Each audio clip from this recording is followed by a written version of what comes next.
مجھے جو چیز سمجھ آ رہی ہے یہ بالکل بے سمجھی سے کام کر رہے ہیں.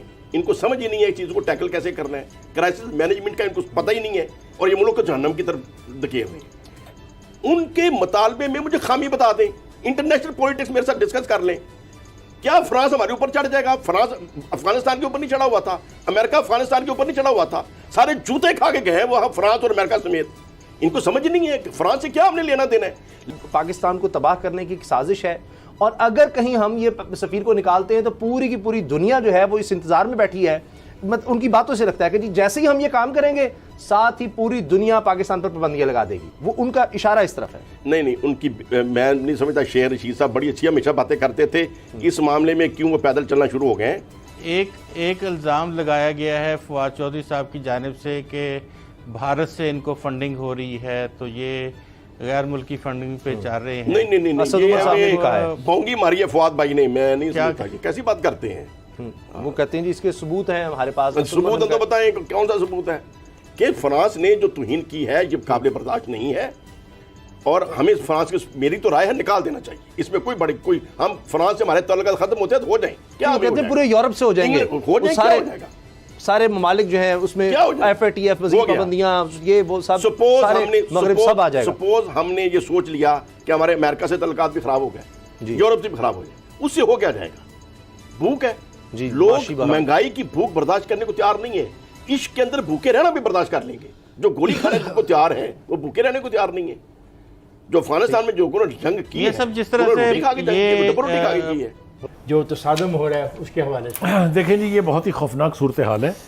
اس قسم کی اتنی گمبھیر صورتحال کا سامنا میرے خیال سے کسی حکومت کو حال ہی میں نہیں ہوا. دین کے بارے میں مجھے جس بات پر اعتراض ہے وہ یہ کہ اتنی گمبھیر صورتحال جس کے اوپر ہر ٹی وی کے اوپر ٹاک شوز ہو رہے ہیں, سارے اخبارات بھرے پڑے ہیں, اس کے اوپر وفاقی کابینہ جو ہے اور اس کے جو وزراء ہیں ان کے جو کنٹراڈکٹری سٹیٹمنٹ ہے ایک دوسرے کے اور کنفیوز سٹیٹمنٹ ہے. میں آپ کو ایک دو جلدی مثال سنا دیتا ہوں. اس کے بعد فواد چودھری صاحب آتے ہیں وہ کہتے ہیں یہ تو دہشت گرد تنظیم ہے, اس کے ساتھ تو مذاکرات کا کوئی سوال ہی پیدا نہیں, تو اس کو تو بھارت سے مدد مل رہی ہے. اس کے بعد اسد عمر صاحب کہتے ہیں ٹی ایل پی کو فورن فنڈنگ جو ہے اس کے میرے پاس شواہد موجود ہے. وہ خدا کے لیے اس قسم کی گمبھیر صورتحال کو this is how you want to avoid, this is how you want to handle.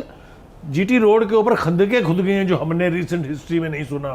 ایک جگہ نہیں کئی مقامات پر. پہلے سادھوکی کے بعد تھا, اب وزیر آباد میں کھد رہی ہیں. آگے اللہ جانے کیا ہوگا. جیلم کے پل کے اوپر بھی تیاریاں ہیں. اب اس کے بعد آپ کا انٹیریئر منسٹر 2 دفعہ جیل میں جا کے مذاکرات کرتا ہے. اگر آپ یہ سمجھتے ہیں کہ وہ ٹیررسٹ تنظیم ہے جس کا آپ ہمیں یقین دلانے کی کوشش کر رہے ہیں, وہی کہہ رہے ہیں نا, تو ان کے ساتھ آپ بات کیوں کر رہے ہیں؟ اگر آپ کے پاس ان کی فارن فنڈنگ کے ثبوت ہیں تو آپ تو بہت بڑے غدار آپ خود ہیں. یہ تو انٹرنل بلنڈر آپ کہہ لیں. جو ایکسٹرنل ڈیمیج آپ بلومر ناٹ اے بلنڈر سب ہاں کر لیں, بٹ جو ایکسٹرنل ڈیمیج ہمیں مل رہا ہے, جو آپ کا انکل ٹام ہے وہ آپ کو کہہ رہا ہے کہ تم دہشت گردوں کے ساتھ یہ اگر کرو گے تو we won't be talking. Uncle Robert بھی لگا ہوا ہے, لگا ہوا ہے یورپی یونین میں لگا ہوا ہے, وہاں بھی ریزولوشن میں نے سنا ہے پاس ہو گئی ہے. یہی چیزیں ہیں جب آپ کرتے ہیں تو امپریشن یہ جاتا ہے کہ ہم خود دہشت گرد ہیں. میں آپ کو بڑی فرینک بات بتا رہا ہوں, میری تو میٹنگز ہوتی ہیں برٹش پارلیمنٹیرینز کے ساتھ, اور وہ ان کا جو ایک ویو پوائنٹ آتا ہے وہ کہتا ہے what are you doing to your country, what kind of an image are you giving in? So basically اگر تو ہم نے کرنا جو بھی کرنا ہے, اگر آپ نے بات کرنی ہے do it within the wraps. آپ کیا چاہتے ہیں کہ آپ تحریک لبیک والوں کو لا کے ایس پی ڈی میں بٹھا دیں, سعد رضوی صاحب کو حکومت جیل سے لے کر آئے اور کہہ کہ بابا یہ لو نیوکلیئر ہماری جو نیوکلیئر بام جو ہے اس کے کوڈ اور اس کا بٹن دباؤ بٹن اور چلا دو بم فرانس کے اوپر, اگلا بٹن دباؤ اور چلا دو بم یونائٹڈ نیشنز کے اوپر, اگلا بٹن دباؤ اور چلا دو پورے نارتھ امریکہ کے اوپر اور پورے ویسٹرن یورپ کے اوپر. یہ کیا بیتوکی قسم کی سوچ ہے جس کی, اور میں سمجھتا ہوں کہ شرمناک یہ عمل گزشتہ یہ جو انہوں نے اس سال میں جو مارچ اپریل سے سلسلہ دوبارہ شروع کیا تھا ٹی ایل پی والوں نے, ہم کیوں خاموشی کے ساتھ اور دبے لفظوں میں ان کو کنڈم کر رہے ہیں؟ ہم کیوں نہیں سینے پر ہاتھ مار کے کہتے کہ یہ غلط کر رہے ہیں؟ اور من حیث القوم ہمیں ایک معاشرے کے طور پر اس کو کنڈم کرنا چاہیے اس رویے کو. کیسے آپ ریاست کو کسی جتھے یا گماشتوں کے حوالے کر سکتے ہیں؟ کیسے آپ فساد پھیلانے والوں کے حوالے کر سکتے ہیں؟ کیسے آپ جذباتیت اور جنونیت پر مبنی ایک ٹولے کے حوالے آپ پوری ریاست لا کے کر سکتے ہیں، پورا نظام آپ ان کے حوالے کر سکتے ہیں، جن کو نہ فارن ریلیشنز کا پتہ ہے، جن کو نہ انٹرنیشنل ریلیشنز کا پتہ ہے، نہ جن کو حالات کی نزاکیت کا پتہ ہے۔ اور فواد چودھری صاحب کو میں یہاں پہ سراہنا چاہوں گا کہ فواد چودھری صاحب نے جس طرح کی لائن لی ہے، جو انہوں نے الفاظ ادا کیے، میں سمجھتا ہوں یہ بالکل مناسب الفاظ ہیں۔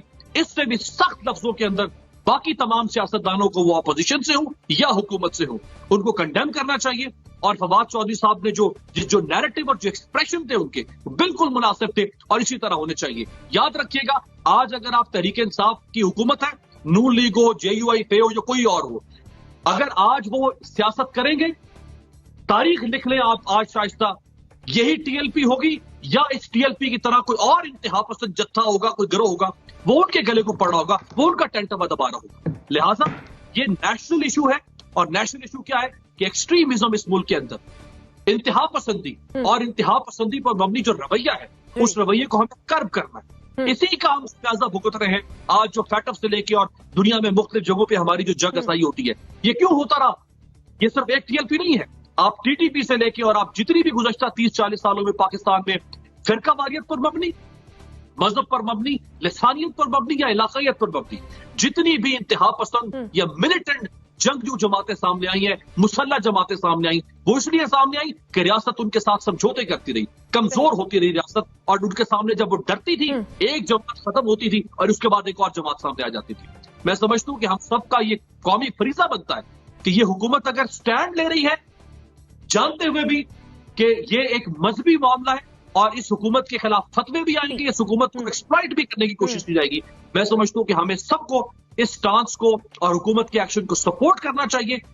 اور میں ایک پرنسپل سٹانس کی بات کروں، چاہے آج تحریک انصاف کی حکومت ہے، آج اگر نون لیگ، پیپلز پارٹی، کسی زید بکر کی حکومت ہوتی، کوئی جماعت اس طرح سے ڈنڈے سوٹے لے کے اور فتووں کی یلغار کر کے اور چڑھائی کر دیتی ملک کے اوپر، ہمیں اس کو بھی کنڈیم کرنا چاہیے۔